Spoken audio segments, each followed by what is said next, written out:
Praise lord, హల్లెలూయా. దేవుని నామానికి స్తోత్రాలు. మీ అందరికీ నా వందనాలు తెలియజేస్తున్నాను. Jyothirmayi with Jesus YouTube channel ద్వారా యేసుక్రీస్తు వారి యొక్క శిష్యుల జీవితాలని గురించి గత కొన్ని వారాల నుండి మనం తెలుసుకుంటూ వస్తున్నాం. ప్రతి గురువారము యేసుక్రీస్తు శిష్యుల జీవితాలని గురించి ఆ దినము యేసుక్రీస్తు వారు ఆయన యొక్క శిష్యుల్ని ఏ రీతిగా ఆయన ఏర్పాటు చేసుకుని ఉన్నారు, యేసుక్రీస్తు వారి శిష్యులు ఏ రీతిగా పరిచర్య జరిగించారు, ఏ రీతిగా అద్భుతాలు ఆశ్చర్య కార్యాలు దేవుని నామం పేరిట జరిగించారు అనేటువంటి విషయాలు ఆయన యొక్క శిష్యులైనటువంటి జీవితాల ద్వారా మనం తెలుసుకుంటూ వస్తున్నాం. అయితే ఈ వారము ఆయన శిష్యుల్లో ఒకడైనటువంటి అల్ఫై కుమారుడగు యాకోబు యొక్క జీవితాన్ని గురించి మనం తెలుసుకుందాం.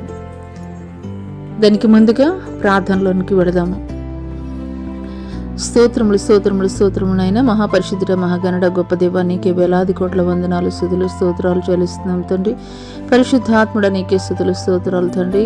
ప్రభా, నీ శిష్యులైనటువంటి వారు ఆది అపోస్తలులైనా ఏ రీతిగా తండ్రి ప్రభా అయ్యా నిన్ను వెంబడించారో, నీకు విధేయత చూపించారో తండ్రి ప్రభా, మీరు ఎటు రీతిగా వారికి తండ్రి ప్రభా అధికారాన్ని ఇచ్చారో తండ్రి, వారు ఎటు రీతిగా తండ్రి ప్రభా పరిచర్య జరిగించారో అనేక విషయాలు తండ్రి ప్రభా మీ యొక్క శిష్యుల జీవితాల నుండి మీరు మాతోటి మాట్లాడుతుండగా తండ్రి ప్రభా అయ్యా తండ్రి మేము కూడా నాయన తండ్రి ప్రభా ఈ యొక్క అంత్యకాల దినములలో తండ్రి ప్రభా నీ శిష్యులుగా తండ్రి ప్రభా మేము ఉండాలంటే ఎటు రీతిగా ఉండాలన్నటువంటి విషయాలు తండ్రి ప్రభా అయ్యా తండ్రి ప్రభా ఈ యొక్క సామాజిక మాధ్యమం ద్వారా ఎంతమంది బిడ్డలైతే ఏకీభవిస్తున్నారో వారి జీవితాల్లో తండ్రి ప్రభా అయ్యా స్థిరమైనటువంటి మనసుని, స్థిర చిత్తాన్ని తండ్రి ప్రభా అయ్యా నీకు లోబడేటువంటి స్వభావాన్ని తండ్రి ప్రభా, నిన్ను వెంబడించేటువంటి స్వభావాన్ని తండ్రి ప్రభా అయ్యా నాటి నీ శిష్యులుగా పిలువబడినటువంటి వారు కలిగి ఉన్నటువంటి జీవితాలను తండ్రి ప్రభా ప్రతి ఒక్కరము కలిగి ఉండటకు కృప చూపించమని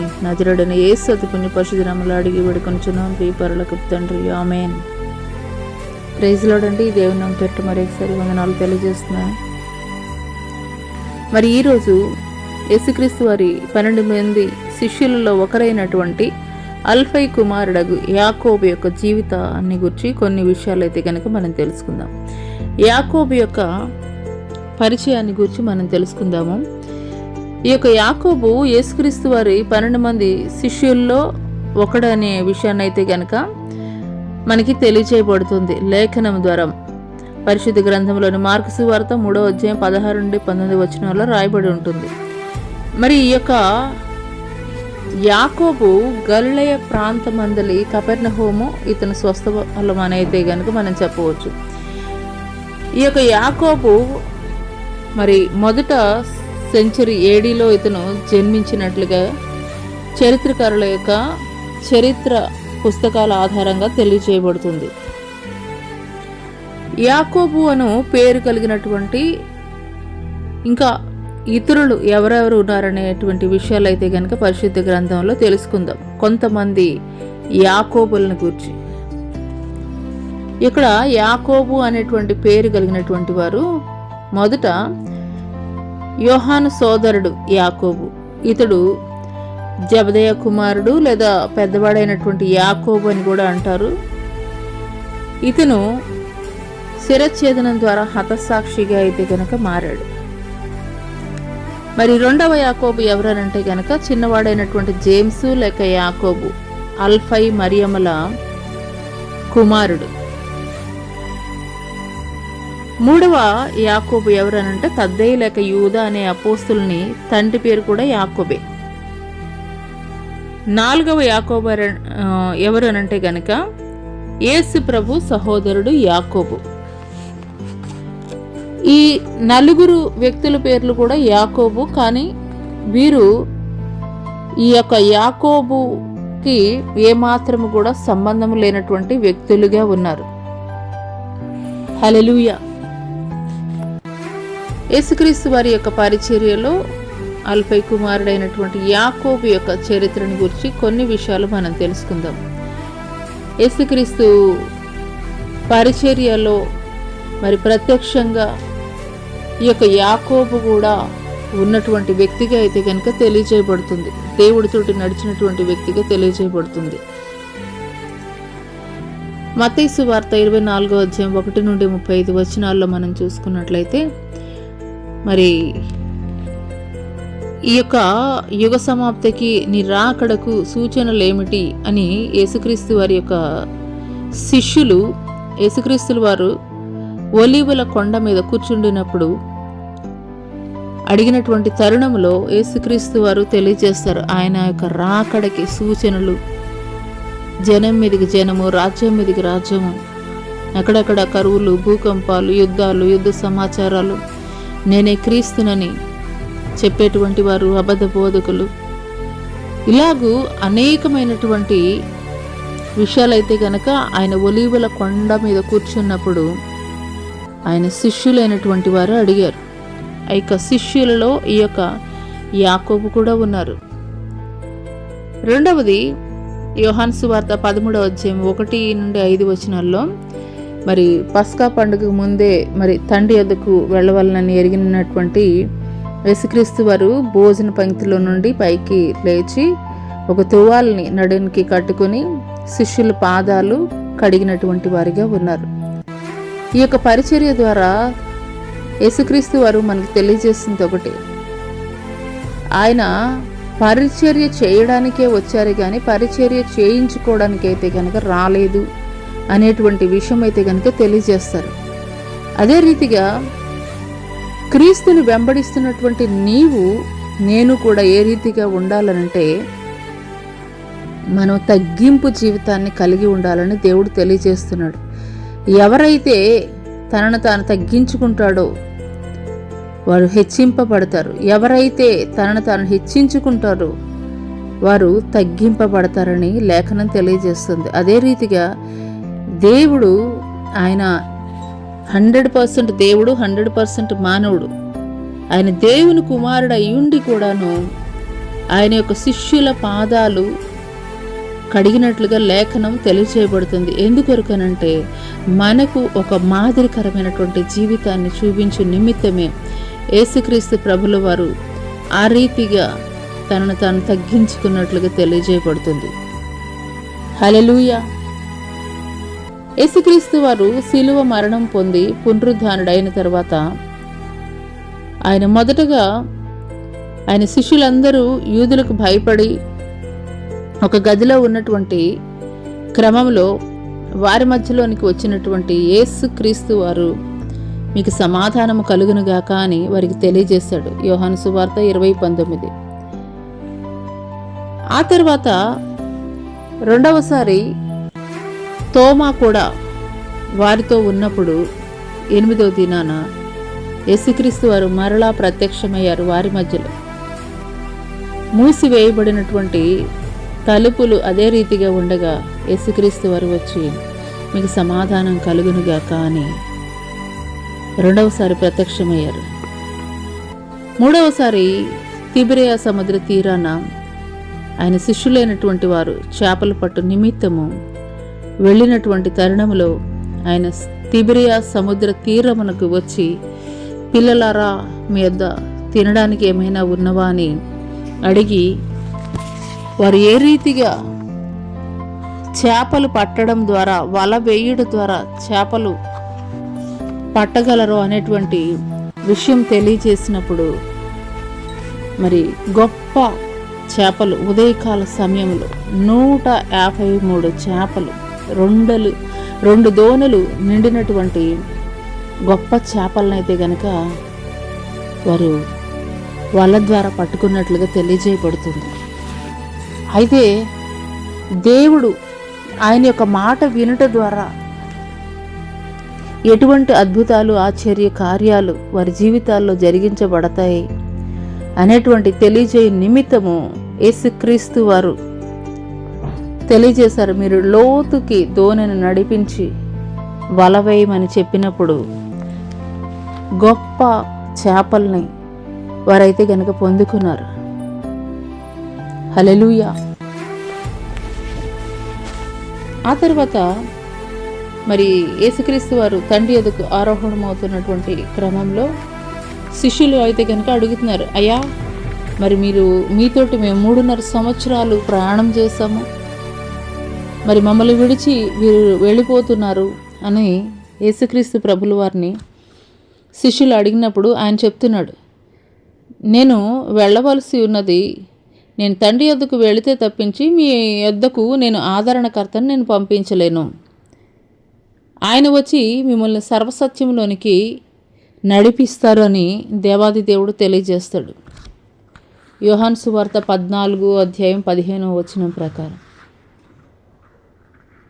అదే రీతిగా యేసుక్రీస్తు వారు తండ్రి యొద్దకు ఆరోహణం అయ్యేటువంటి తరుణంలో ఆయన శిష్యులకి తెలియజేస్తాడు, మీరైతే యెరూషలేము విడిచి వెళ్ళవద్దు, యెరూషలేములోనే ఉండి తండ్రి యొద్ద నుండి పంపబడేటువంటి ఆదరణకర్త కొరకు, తండ్రి యొక్క వాగ్దానం కొరకు కనిపెట్టండి అని శిష్యులకు తెలియజేస్తాడు. అపోస్తలుల కార్యము 1:5 అదే రీతిగా యేసుక్రీస్తు వారి శిష్యులు యేసుక్రీస్తు వారి యొక్క మాట ప్రకారము యెరూషలేములోనే మేడగదిలో వారు ఉపవాసం ఉండి ప్రార్థిస్తున్నప్పుడు 10వ దినము పెంతెకోస్తు పండుగ దినము వచ్చినప్పుడు అందరి మీద అగ్ని నాలుకలుగా విభాగింపబడి పరిశుద్ధాత్మ వారి మీద వ్రాలినప్పుడు వారు ఎరిగినటువంటి అన్య భాషలను వారైతే కనుక మాట్లాడసాగారు. హల్లెలూయా. ఇక ఆదిమ సంఘ పునాదులు అక్కడే వేయబడినాయనే విషయమైతే కనుక ఇక్కడ తెలియజేయబడుతుంది.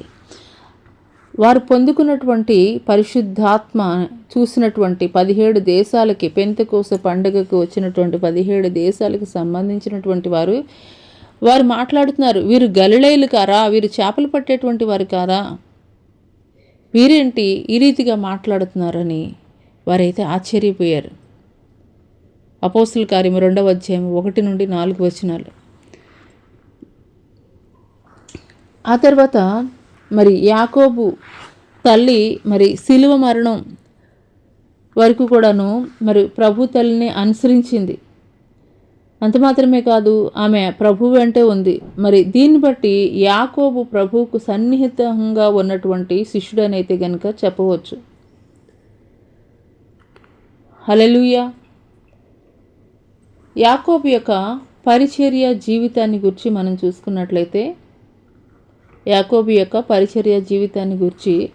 మనం చూసుకున్నట్లయితే, జస్టినియన్ పాలనలో యూదులు కనిష్ట యాకోబును రాళ్లతో కొట్టి హతసాక్షిగా చంపారు.